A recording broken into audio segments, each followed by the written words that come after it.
ములుగు జిల్లా వెంకటాపురం మండల పరిధిలోని పాతావరంపు గ్రామంలో ఉరిపొల మేరలో ఉన్న గ్రామ దేవతకు గ్రామస్తులు ప్రత్యేక పూజలు చేశారు.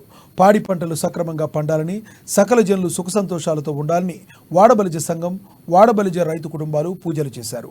ఊరేగింపుగా గ్రామ దేవతల వద్దకు వెళ్లి ధూప దీప నైవేద్యాలతో సన్నాయి డప్పు వాయిద్యాల మధ్య పూజలు చేసి మొక్కులు చెల్లించుకున్నారు.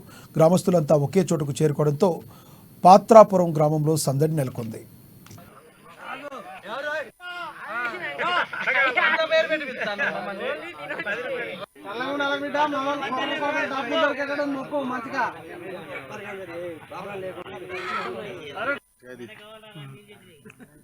లెక్కలు చేసుకోవాలరా లెక్కలా కోచింగ్ పోయినాక లెక్కలు పడుకున్నాడు.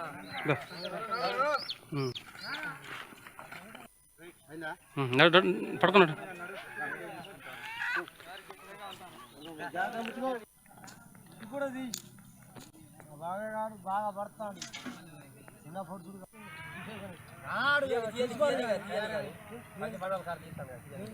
మా అన్న 2000 కాదు 3000 ఇచ్చేస్తాడు.